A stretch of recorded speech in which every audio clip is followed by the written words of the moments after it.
Good morning, everyone. Today we are going to start the chapter 4. Okay, the name of the chapter is the Supreme Court. Okay, so open your textbook, page number 26. Read and think. Law is required for the safety and welfare of people. When any citizen or institute breaks any law, a specific process is followed to address the issue.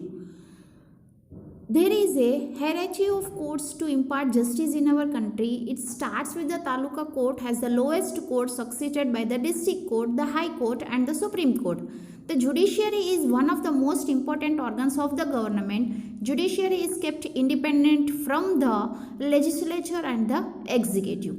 तो यहाँ पर हम लोग के welfare मतलब कि हम लोग के लोगों में अच्छाई के लिए और रक्षण के लिए और कल्याण के लिए हमें किस चीज़ की ज़रूरत होती है? लॉ, न्याय की ज़रूरत होती है। अगर कोई भी सिटीज़न, कोई भी नागरिक या फिर कोई भी संस्था इस लॉ को ब्रेक करती है तो एक प्रोसेस होता है और उसे हम कहते हैं लॉ, और उसके लिए हमें एड्रेस चाहिए कि हमें लॉ कहाँ मिलेगा।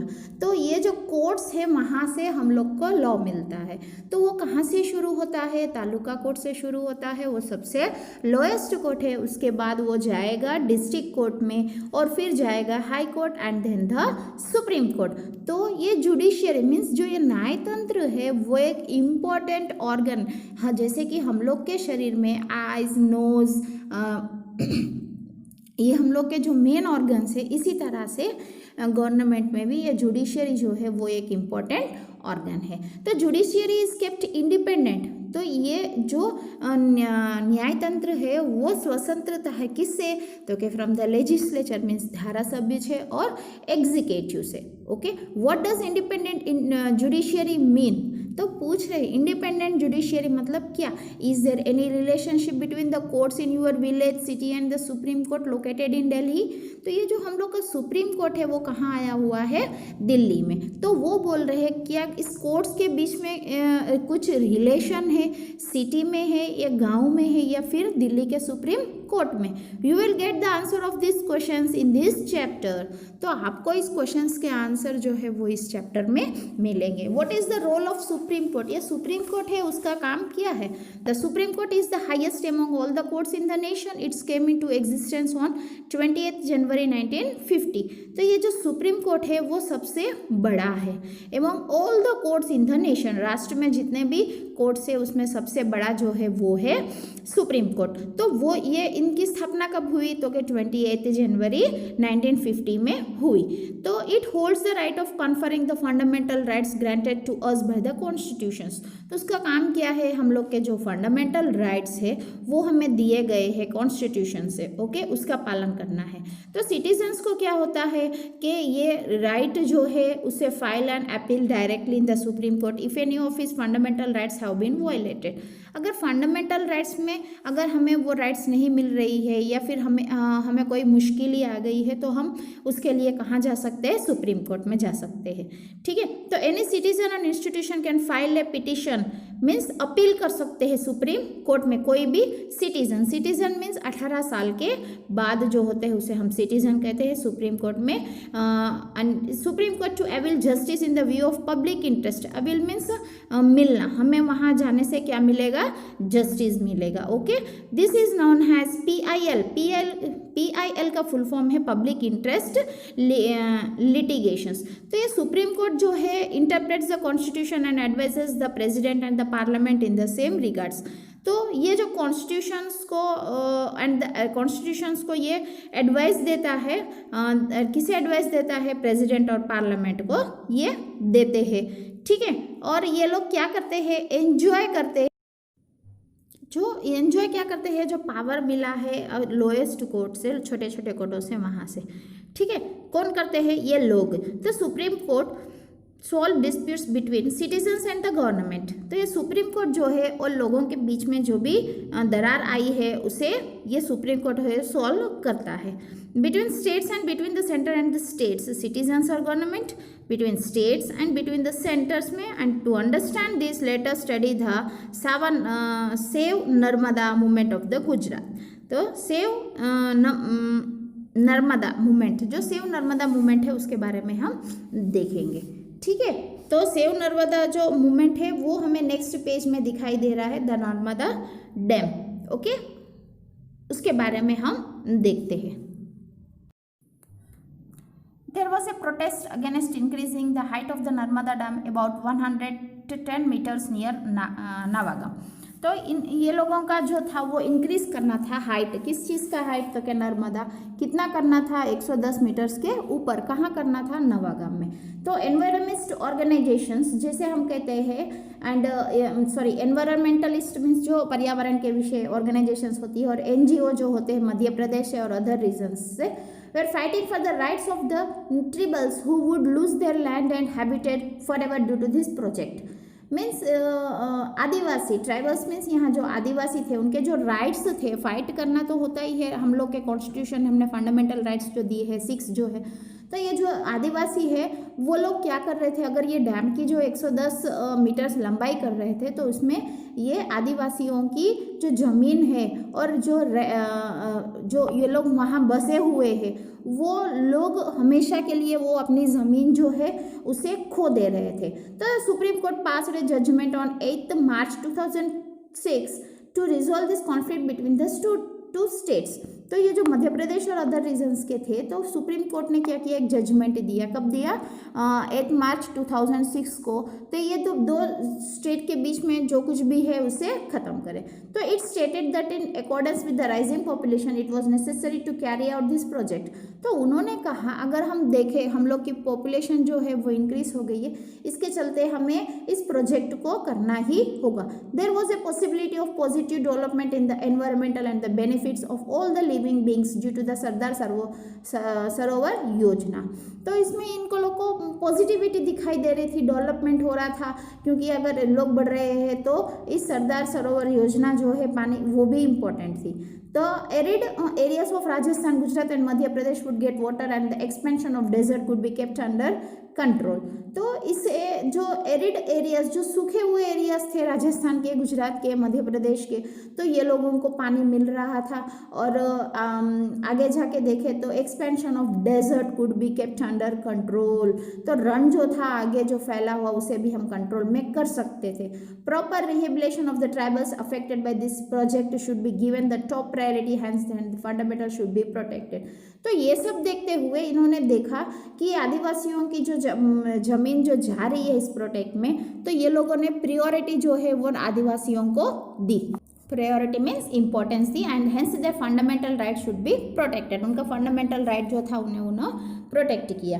ठीक है, तो यहाँ पर हम देखते हैं कि सुप्रीम कोर्ट जो है राइट्स हमें कैसे दिलवाता है। Okay, now we will see the next. तो नेक्स्ट में है ये जुडिशियरी इंडिपेंडेंट क्या है, न्यायतंत्र क्या है। देखो ये कल्पना करो कि एक पावरफुल पर्सन जो है वो हम लोग की land belonging to our family and you go to the court to get your property back, but the system is such that a powerful and influential person can remove और transfer ए जज from his her post. In such A situation the जज would favour the powerful person only. तो कल्पना करो आपकी ज़मीन जो है वो एक पावरफुल मीन्स बहुत ही पावर होता है जिस लोग में, उसने आपकी ज़मीन ले ली और आप कोर्ट जाते हो, तो वो पावरफुल और ये जो आदमी है वो क्या करता है, अपने प्रॉपर्टीज़ जो है तुम्हारे नाम की वो अपने नाम पे कर देता है और ट्रांसफ़र कर देता है जज को उसके पोस्ट से।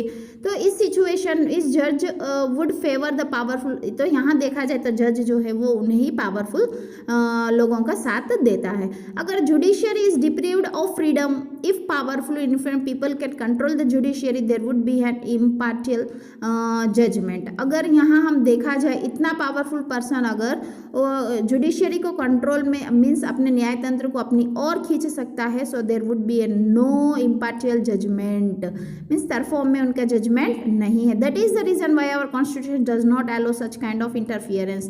That is why judiciary has been kept independent from legislature and executive. इसी के चलते ये जो न्यायतंत्र है वो अलग है, किन से, लेजिस्लेचर से और एग्जीक्यूटिव से। Thus once the judges are appointed in the High Court and the Supreme Court, it becomes very very difficult to expel that from their respective positions.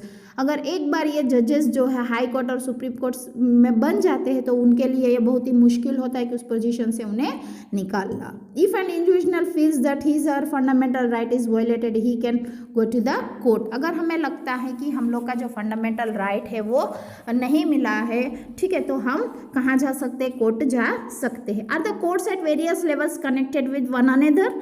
तो जो ये अलग अलग कोर्ट्स है वो एक दूसरे से कनेक्ट हुए हैं, हाँ कनेक्ट हुए हैं। और ये समझने के लिए टू अंडरस्टैंड द प्रोसीजर और feeling of A petition, appeal जो हम लोगों ने की है, ठीक है, उसके बारे में हम देख सकते हैं। If an individual finds the judgment given by the lower court not satisfactory then he or can file a petition in the upper court. अगर आपने जो अपील की है और आपको सेटिस्फैक्शन नहीं है तो आप बड़े कोर्ट में जा सकते हो। ये समझने के लिए हम देखते हैं, देखो few houses in the southern direction where Ratlam municipality had constructed road. तो थोड़े ऐसे हाउस है साउथर्न डायरेक्शन में जहाँ ये रत्नम म्यूनसिपालिटी जो बनी है, बनाया हुआ है।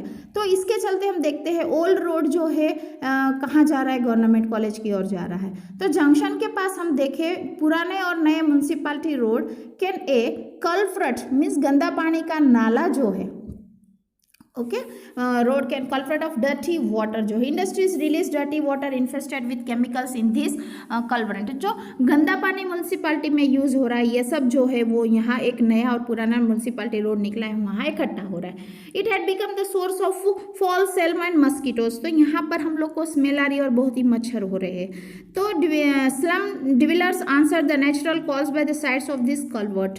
तो वहाँ के जो रहने वाले हैं उन्होंने कुछ प्रॉब्लम्स उठाए इस गंदे पानी को। The health department had failed in controlling the mosquitoes. तो जो यहाँ ये डिपार्टमेंट, हेल्थ डिपार्टमेंट, आरोग्य केंद्र बोलते हैं, वो फेल हुआ है इस मस्कीटोज को मारने में। तो रेसिडेंट्स जो है वो एप्लीकेशन लिखते जा रहे हैं। ये लोग क्या कर रहे हैं? लिखते जा रहे हैं। तो एप्लीकेशंस टू क्या क्यों लिख रहे हैं? क्योंकि इनके जो बीच में डर्टी है उसे निकालने के लिए। लेकिन ये जो है हेल्थ डिपार्टमेंट वो फेल हो गया है। तो as a result the residents appealed in the taluka court. तो ये लोग कहाँ अपील करेंगे? तालुका कोर्ट में। The magistrate gave the verdict, verdict means चुकादो गया, चुकादो जो भरना पड़ता है in the favour of the residents. तो अब हम यहाँ देखते हैं ये नेक्स्ट पेज में। तो यहाँ जजमेंट जो है तालुका से दिया हुआ है। Municipality and town improvement trust have failed in the duty of maintaining cleanness. Both the institutions are ordered to cleanse the place with immediate effect. Within 15 days of work of a closed drainage should be completed. तो municipality और town improvement जो है वो भी failed हो गया है। तो इनके इंस्टीट्यूशंस ने इन्होंने ऑर्डर किया कि आपको ये 15 दिन के अंदर काम जो है वो खत्म करना है। किसने दिया? तालुका ने। तो judgement by the district court, taluka court is declared to be unfair. तो ये तालुका है जो वो है उसे नहीं दे पाया। तो residents challenge the verdict in the high court. तो लोग जो है वो कहाँ गए? हाई कोर्ट में गए। तो हाई कोर्ट में भी उन्हें कुछ नहीं मिला, ठीक है, उनका जजमेंट नहीं हुआ वहाँ पर। तो जजमेंट जो लेने के लिए वो लोग फिर गए हाई कोर्ट, ठीक है। For a closed drainage system 7 months time is given instead of 15 days। तो यहाँ ये जो हाई कोर्ट है वहाँ 7 दिन के बदले 15 दिन के बदले 7 महीने दिए गए। तो soil to stop the water accumulation and mosquitoes breeding all over completed within 2 years, ठीक है। 15 दिन की जगह उन्होंने 7 महीने दिए। फिर ये जो म्यूनसिपैलिटी है उसे वो उन्हें जो ये चुका दो, मतलब कि जो फुलफिल होना था उनका वो नहीं हुआ, ठीक है। तो फिर वो लोगों कहाँ गए? Supreme court. The chemical and the dye plants which were responsible for the pollution should be closed with the joint effort of the municipality and the state government. तो केमिकल जो हो रहा था और डाई जो होता है, जो हम लोग कलर्स यूज करते हैं, ठीक है, तो वो प्लांट्स जो है वो रेस्पॉन्सिबल थे for the pollution should be closed. तो वो जो केमिकल और डाई जो फैक्ट्रीज में से आ रहा था उसे ये लोग क्या कर रहे थे? क्लोज्ड करना चाह रहे थे। और इससे जजमेंट जो है वो उन्हें मिला। कहाँ मिला? सुप्रीम कोर्ट में। इस तरह से हम पहले तालुका कोर्ट में जाते हैं और फिर डिस्ट्रिक्ट में। अगर हमें वहाँ से अच्छे से नहीं मिला आंसर तो हम फिर जाते हैं हाई कोर्ट में and then we goes to supreme court. Okay, तो एग्जाम्पल देके हमें ये लोग ने समझाया। Can any citizen appeal in the court? कोई भी सिटीजन अपील कर सकता है। We have learn that any citizen, हाँ हमने देखा है कोई भी सिटीजन जो है वो कोर्ट में अपील कर सकता है उनकी सुरक्षा के लिए। अगर सच्चाई में देखे, रियलिटी में देखे तो पुअर पीपल जो है, मतलब गरीब लोग हैं, उनके लिए ये डिफिकल्ट है कोर्ट जाना। तो यहाँ legal procedures not only require a lot of money and paper but also it's a very time consuming. यहाँ ना ही ये बहुत पैसों की, नॉट ओनली मतलब कि बहुत पैसों की ज़रूरत तो होती है और पेपर्स की भी ज़रूरत होती है, उनके अलावा ये लोग जो है वो टाइम जो है वो ज़्यादा लेते हैं। तो पुअर पर्सन जो गरीब आदमी है वो इलिटरेट मीन्स पढ़ा हुआ नहीं रहता है, एंड इनक्यूरिंग मीन्स उनका जो कमाना है वो इरेगुलर नहीं होता है। It becomes really tough to go to court and demand justice, क्योंकि उन्हें कभी कभार काम मिलता है जो वो करते हैं और उनके लिए कोर्ट जाने के लिए उनके पास समय नहीं होता है, और साथ में वो लोग इलिटरेट मीन्स पढ़े लिखे हुए नहीं रहते हैं। ठीक है, तो ये दिमाग में रखते हुए supreme court announced the provision of public interest litigations. तो हमने पहले देखा था PIL, तो इसीलिए ये सुप्रीम कोर्ट ने एक अनाउंसमेंट किया है, एक प्रोविजन लगाया था, वो था PIL इन द ईयर 1980। तो with this the supreme court has made an effort that maximum people can reach up to the court for justice. तो इसका जो प्रोविजन था उसमें क्या था कि सुप्रीम कोर्ट के अंदर ज़्यादा से ज़्यादा लोग जो है वो कोर्ट तक पहुँचे, क्या लेने के लिए, न्याय के लिए। Any individual or institution can file a case on behalf of the people from the deprived classes. कोई भी एक इंडिविजुअल, एक या फिर कोई भी इंस्टीट्यूशन जो है वो भी फाइल कर सकती है on the behalf of people, वो जो लोग करना चाहते हैं उनके ओर से। ये एक इंडिविजुअल आदमी या फिर इंस्टीट्यूशन जो है वो कर सकती है। डिप्रीव्ड क्लासेस मीन्स बहुत ही बैकवर्ड क्लासेस के लिए। If any one of the fundamental rights are being violated then a citizen can appeal straight in the high court और द सुप्रीम कोर्ट। अगर उनके जो फंडामेंटल राइट्स है, ठीक है, और फंडामेंटल राइट्स जो है उनके विरुद्ध वो लोग अगर किसी ने कुछ कह दिया तो कोई भी सिटीजन है वो डायरेक्ट अपील कर सकता है हाई कोर्ट में या सुप्रीम कोर्ट में। तो 1980 PL was use to bring justice to many deprived sections of the society. तो ऐसे 1980 में जो ये PIL निकला था उसमें बहुत सारे लोगों को बहुत सारा जस्टिस जो है वो मिला था। Example, were filed to free labourers for inhuman labour और to release the prisoners from the jail in Bihar after the term of punishment was over. तो यहाँ ये था कि फ्री लेबर्स जो है फॉर इनह्यूमन लेबर और to release the prisons, free labourers को फ्री करना, उनका जो डेली जितना होता है उनका पैसा देना, और जेल में जो लोग थे बिहार में तो उनका पनिशमेंट जो थी वो ख़त्म हो जाने के बाद उन्हें रिलीज़ करना।